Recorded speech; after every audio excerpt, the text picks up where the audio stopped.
The NFL playoffs are quickly approaching, and this is without a doubt one of the best times of the year. The NFL season is an absolute marathon, and in a few short weeks, 14 teams will be competing for a chance to be called Super Bowl champions. But not every team in the postseason is built the same, not even close, and I think there are a couple of teams within the dance that nobody wants to play. Whether it be due to how good their offense is, or how good their defense is, or a combination of both, there are a couple of sneaky teams that could go to the Super Bowl, and it wouldn't surprise me at all. And in today's video, we're going to break down 4 NFL teams nobody wants to play in January. We're going to break down their strengths, weaknesses, and why they will be a difficult out in the month of January. This also isn't me just picking the Chiefs and saying they're back-to-back champions, and nobody wants to play them because they have the vaunted Chiefs defense, Patrick Mahomes, Andy Reid, and you get the point. This is a list of a couple of teams that I think are really, really good and can win on any given Sunday, and with that preface out of the way, let's begin.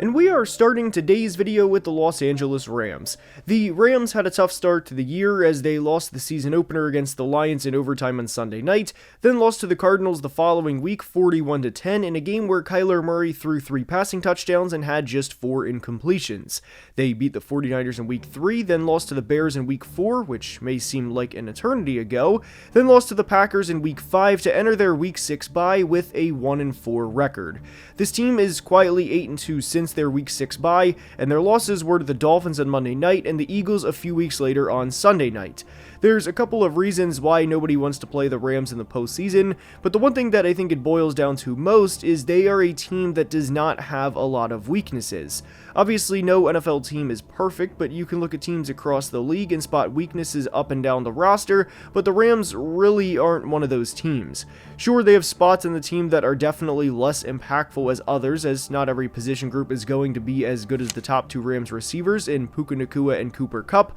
but the point is, this team and organization is really well run, and there's a reason they've been in the playoffs more often than not since Sean McVay took over back in 2017. I also don't think Kyren Williams gets enough credit for the player he is, and he is quietly working on a 1,200-yard, 13 rushing touchdown season with a couple of games to play. He also has an additional 166 receiving yards, and in a year where Saquon and Derrick Henry have played at the level they have, it's natural for Kyren to get lost in the mix because he hasn't been the best or even the second best player at his position this year. But I think this plays into why the Rams are so dangerous entering the month of January. They've won 4 in a row, and they prove week in and week out that they can win by putting up a lot of points or winning ugly, and at the end of the day, winning is what matters, and I think they're going to finish the year with double-digit wins and win the NFC West. I also think at this point that we are setting up for a crash course for a rematch between the Packers and Rams, who, like we said, played back in week 5 in which the Packers won 24-19. But the Rams aren't just an offensive team, and in fact, they've allowed just 15 total points over the last 2 games, which of course were against the 49ers and Jets. They have a really good pass rusher in rookie Jared Verse, who is quietly top 5 in the NFL in pressures with 68 on the year, and for a rookie to come in and be a presence the way Verse has along the defensive line is nothing short of encouraging, especially as we enter the postseason where pass rush wins championships, and Rams fans of course know this. The one concern I do have with the Rams is corner, but as we know, complementary football is huge, and if Verse, Kobe Turner, Braden Fisk, who's also having a really good rookie year, Byron Young, and everyone else can continue to get after the quarterback the way they have for the majority of the 24 season, I think they're going to be fine. This team has done a really good job of building through the trenches over the course of the past few drafts by bringing in guys like we just mentioned, as well as guys like Steve Avila and Bo Limmer, who I think is having a very good rookie season. They can run the ball, they can get after the quarterback, and they can control the clock, and they have a Super Bowl champion quarterback in Matt Stafford, and with how the Rams have been playing over the past month or so, I wouldn't be surprised if this team wins not just one, but multiple playoff games.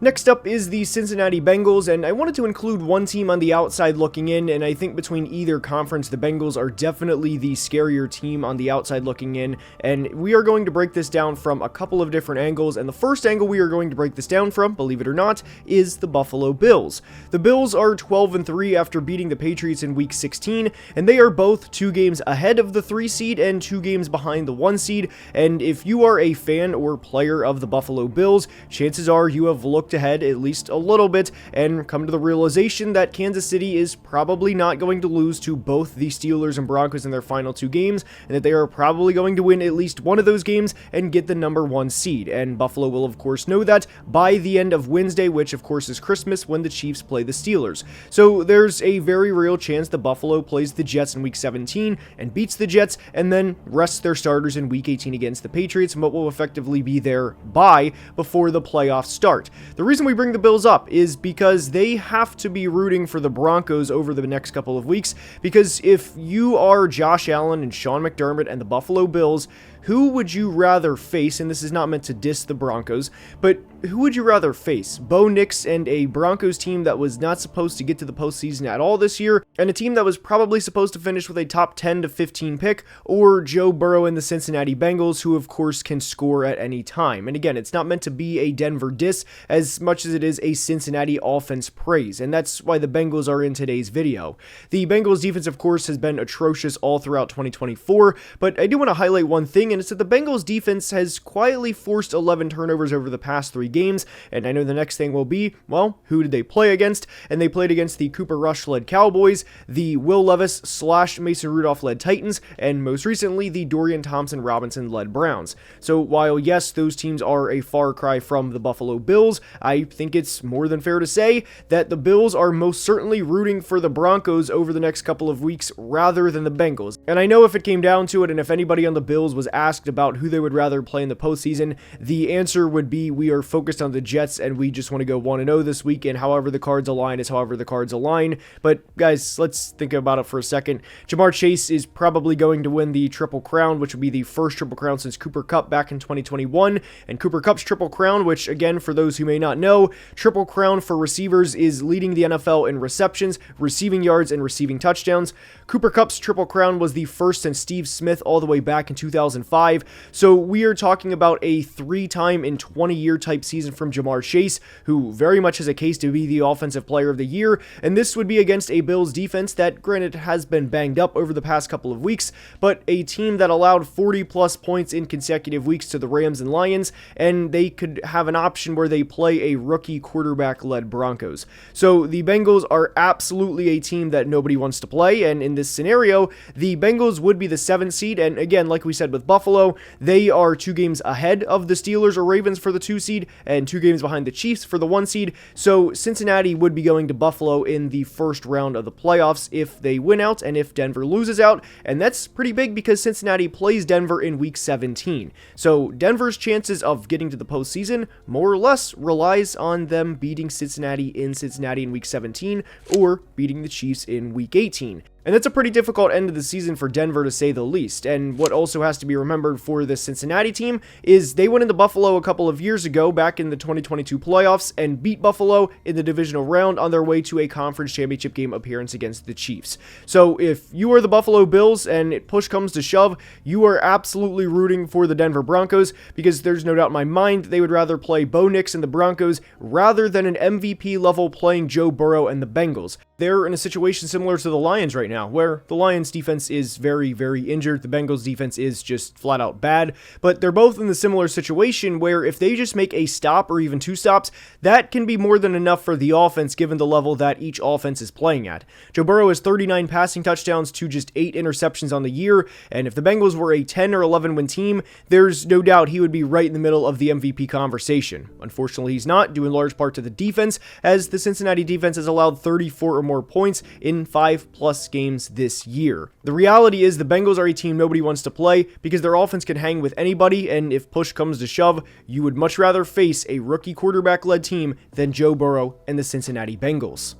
The Green Bay Packers are a really good team, and they have 4 losses on the year, which were to the Eagles, Vikings, and Lions twice. And just because they lost to those teams does not make me think they can't beat them in January if they play any of those teams. Combined, those 3 teams have a record of 38-7, and when you factor in they lost to the Lions twice, the opponent's record in which they lost is a staggering 51-9. There's no shame in losing to those teams, especially when one was in Brazil to start the year, one was in a very weird game at home against the Vikings, and 2 were to the Lions, who again are a very good team. The biggest thing with the Packers that I think has gotten better over the course of the 2024 season and ultimately got better over the course of the 2023 season too was Jordan Love turning the ball over. Love, of course, got hurt in the opener against Philly at the end of the game, but when he came back, he threw an interception in each of his next 7 starts, and through his first 8 games played in 2024, he had 16 touchdowns to 11 interceptions, and I think Jordan Love is an incredibly talented quarterback, but the pick 6 against the Rams is a play that absolutely cannot happen in the playoffs. Now, I do think Jordan is a gunslinger and he's going to take risks, but I think in some ways it's about mitigating risk. I truly think if there's a pick 6 thrown in a do-or-die game, that most of the time, the team that throws the pick 6 is going to end up losing, and that simply can't happen for Jordan and the Packers in January. We know how their season ended in San Francisco last year, but that was a game that went all the way down to the wire, and 49ers fans would be lying if they said they weren't nervous at the end of that game. And I think that's one of the biggest things you can hope for when drafting a quarterback in the first round, and ultimately when you have a franchise quarterback, is making other teams nervous when the game and season is on the line. And one big difference between the 23 and 24 Packers is their defense. If you are a Packers fan watching, then you know how much the fan base wanted Joe Barry to go, and we've seen a big difference under the leadership of current defensive coordinator Jeff Hafley. The Packers are top 10 in a lot of defensive categories, and the free agent acquisitions of both running back Josh Jacobs and safety Xavier McKinney are more than paying off. And by bringing in those guys, I think it makes Green Bay a significantly more difficult team to beat, because Green Bay can wear you down over the course of a game and feed Josh Jacobs the rock time and time again, while the defense sits back and waits to make a play. There's only been a couple of games in the entire 2024 season in which Green Bay has not forced a turnover, and it's because they are both a really good and really opportunistic unit, and I have no doubt that'll continue to January. I know we mentioned this team has lost to Detroit twice, Philly, and Minnesota, but if Green Bay has to go on the road to beat any of those teams, whether it's at Ford Field, The Link, or US Bank, I have no doubts Green Bay can go on the road and get the job done. Christian Watson and Tucker Kraft are also heating up at the right time, and when you think about a team that has playmakers everywhere on both sides of the ball, it's the Green Bay Packers. They're not star-filled where if you triple team a player like Rashawn Gary, or if you just throw the ball away from Xavier McKinney, you're fine because nobody else can make a play. No, this is a very good and very complete team, and I would not want to face the Green Bay Packers in the 2024 playoffs. Next up is the Baltimore Ravens, as right now they are a wildcard team as the Steelers are leading the AFC North. Both teams, of course, play on Christmas Day, and the Steelers play the Chiefs before the Ravens play the Texans, so there's a very real chance the Chiefs could give the Ravens the ultimate Christmas present and beat the division rival Steelers, while the Ravens play the Texans after the game, so the Ravens could very much control their destiny if the Chiefs beat the Steelers, which I know is crazy territory for Ravens fans to be in, to have to root for the Chiefs, but that's where we are at this point in the year. Now, the Ravens are a team nobody wants to play for a couple of reasons. Lamar Jackson is having an MVP caliber season. He has 37 passing touchdowns to 4 interceptions and has a passer rating of over 120, and for reference, Aaron Rodgers back in 2011, who is of course a future Hall of Famer and a 4-time league MVP himself, had a passing touchdown to interception ratio of 45-6 and had a passer rating of 122.5, to give you an idea of how dominant of a season it's been from Lamar Jackson. Lamar is, of course, one of the best dual-threat quarterbacks of all time, and for my money, I would say the best dual-threat quarterback of all time, and also has an additional 750-plus rushing yards on the ground. This has been a phenomenal season from Lamar, and I think we would all agree that his 2024 season has been significantly better than his 2023 season, despite the fact that he actually won the MVP last year. But one of the big differences between the 2023 Ravens and the 2024 Ravens is Derrick Henry. You can't miss the king when he's on the field, and Derrick Henry has had a phenomenal season for the Ravens, and when you have the two-headed monster of Lamar Jackson and Derrick Henry, it creates nightmares. The Ravens have ran for over 100 yards and technically over 120 yards in every single game this year but one, as funny enough, they only ran for 99 yards in the game they didn't reach 100 yards this year, and they are a very difficult team to defend. The defense has also been improving over the past couple of weeks, as there was a point in the year where the Ravens were kind of a more winning version of the Bengals, where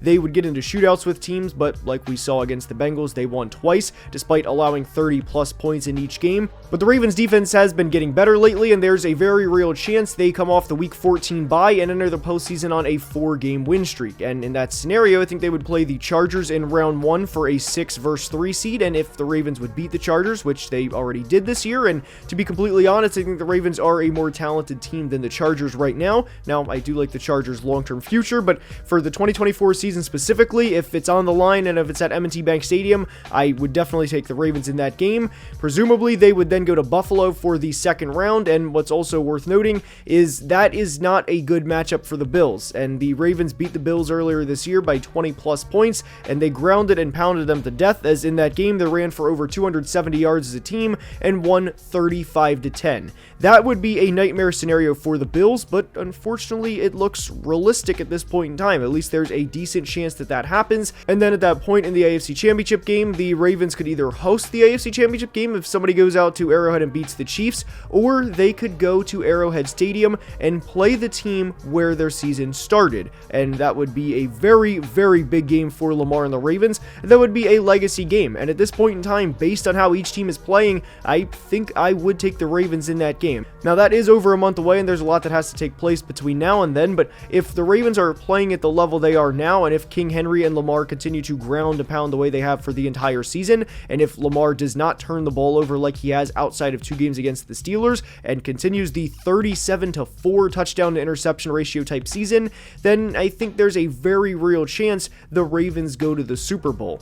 Pittsburgh is certainly another team that applies for today's video, though I did not include them mainly due to injury, and that's the biggest concern that I have for them at this point in time. But if they are healthier than what they are now, and they can get the ground game going with both Najee Harris and Jalen Warren, and Russ can connect with George Pickens on a couple of deep balls, and the pass rush can get going, which of course is led by TJ Watt, who I do think will win the Defensive Player of the Year, and also have guys like Alex Highsmith, Nick Herbig, Cam Hayward, and Keanu Benton get going, then this is a very difficult team to beat depending on which day you catch them. The same concept also applies for Tampa, as they are a very high-powered offense, and Baker Mayfield quietly has 34 passing touchdowns on the season, and Bucky Irving is having the most productive season out of any rookie running back. I think both teams certainly have a place in today's video, and they are going to be 2 tough outs in the postseason. The Steelers' main concern is, of course, health, and Tampa's main concern is you don't know which team is going to show up, because you could get a team that played the Chargers in week 15, or a team that played Dallas in week 16. But that's all I have for today's video. I hope you enjoyed, and if you did, please like and subscribe, as only about 44% of people watching are subscribed,